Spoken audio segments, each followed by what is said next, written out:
What's going on, everybody? Welcome back to Asset Podcast on YouTube. Another video Watchdog. Now, this is issue 23. Not my earliest. I got a few before this. I think I got all my video Watchdogs together. I got a list, but shit, I don't have a list. The list is on the laptop. But anyway, I've talked about it before. If you love genre film, this is the magazine to get, especially back in the early days. It's, now a lot of what it was great for has been replaced by websites and forums and, Reddit and all that shit. And I ain't gonna hate on Reddit. I don't mind Reddit. Reddit's okay. Reddit, it's like everything else out there. It's whatever you put into it is what you take out of it. I hear people, oh, Twitter's so toxic. Really? It's toxic to me. I'm on Twitter fairly often, and you know what? I'll see somebody that's just annoying ass asshat. I just mute them or block them and don't have to see them anymore. It's like I remember 2020, back before the election happened, I had a good friend of mine, he quit Facebook, and I understand why. He's just like, it's just too toxic. I'm like, that's part of the reason why I don't have a lot of my family members on Facebook, because I don't agree with a lot of stuff. Some of them I love to death. There's some people I love you to death, but we don't agree on a lot of shit. And other ones are just like, man, I hate even sound related to you. So I asked, oh, no. Yeah, well, we're only related by marriage. He married my aunt, and he's a douchebag. He's an asshole. He's a piece of shit, and hopefully karma will pay him back. But let's get back to Video Watch Shop. Fuck! I go rambling here. This is May, June, 1994. All right, on the inside cover, we got, what is that? Oh, it's Orson Welles. Lady from Shangri-La. Shut the kennel here. We got Tim Lucas and Dougie Winter.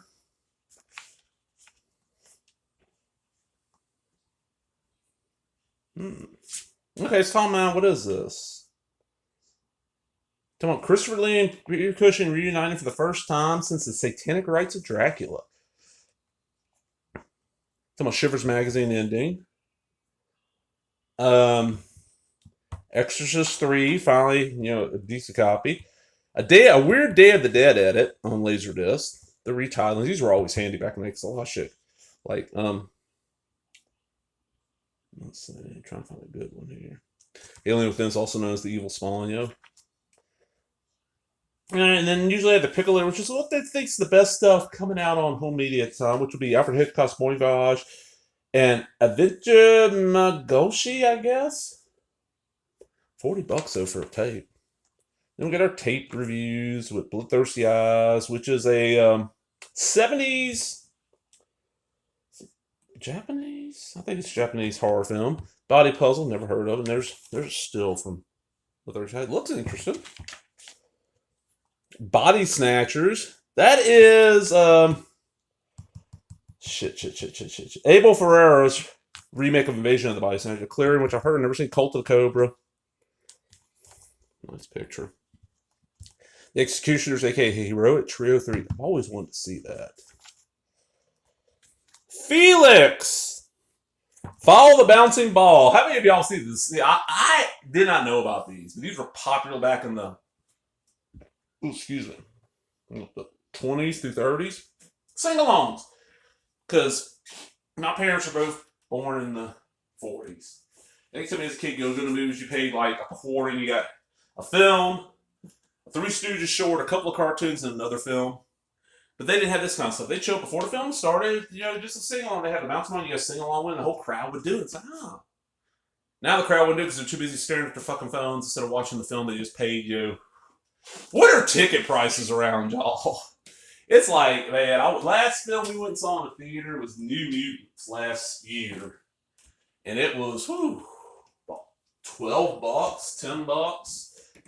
And it was kind of nice because, it was about a week after New Mutants came out, there was nobody else in that theater. It was like having our own little private screening room, It's like, oh, cool. And I enjoyed the film, but there's a video on it. You can look at it on here. Fortress. Oh my God, Fortress. Christopher Lambert's 2017. Damn. We're past the time for Fortress. You're only allowed to have one kid, and if that kid happens to die, fuck it, you can't have no more. Lauren Lachlan, not Aunt Becky, different lady. And Chris Lambert are trying to have their second kid, and they're trying to escape into Mexico and get caught, and they get put in this underground fortress run by Kurtwood Smith from a 70s show. And dude, this movie is bad. You got Tim Towers, you got Jeffrey Combs, such a great sci-fi film. I don't think there's really a good release of this. I have one of those Mill Creek Echo Bridge multi-packs with Fortress and Fortress 2. Really well done. Stuart Gordon. Gigantor Retrospective 30. And this is the black and white Gigantor. I know the color one better. Used to air on Sci-Fi cartoon Sci-Fi Network. Inframan, Island Terror, Land Unknown. My Soul is Slashed.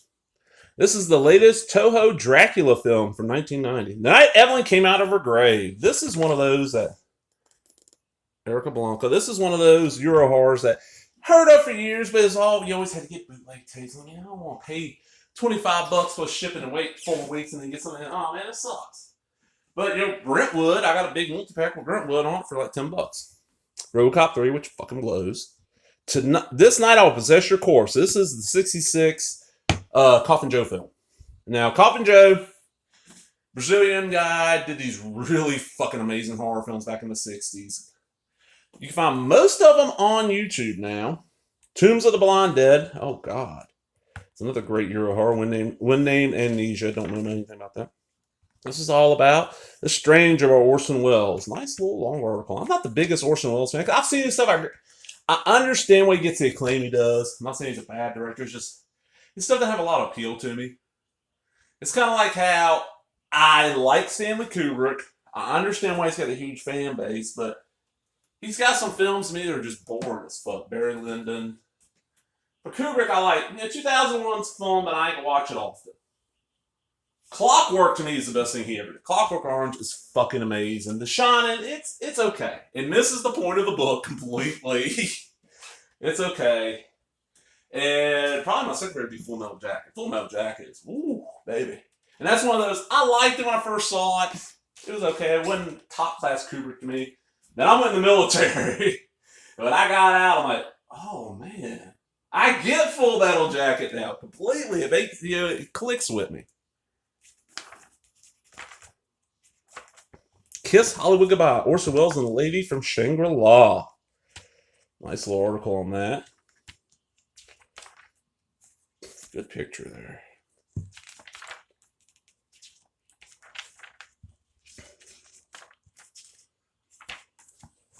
Othello does Desdemona and Me. Memoir of Harriet White Medden. You see, they have very long. Okay, then we get into the audio part. The Crow sound. And they're not the actual soundtrack. One's got the Nine Inch Nails cover of, what was it? An old Joy Division song, I think. Yeah. And The Cure's Burn. Alright, come on now. Raise y'all's heads. Y'all know, if y'all are around back there at least a 10, you know you have the Crow soundtrack. Henry Rollins doing the Ghost Rider song. Oh, so great. Books. Japanese science fiction, fantasy, and horror films by Stuart Galbraith IV, McFarlane Company. Cody LL. There's your information. I know you would enjoy that. Anime, a beginner's guide to Japanese animation. Reading on it sounds like an ain't on it. Alright, we get into our Laserdisc.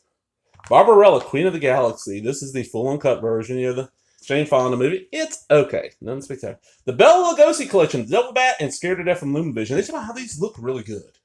Those are two, public domain, Poverty Row films from Bella that, for the longest time, you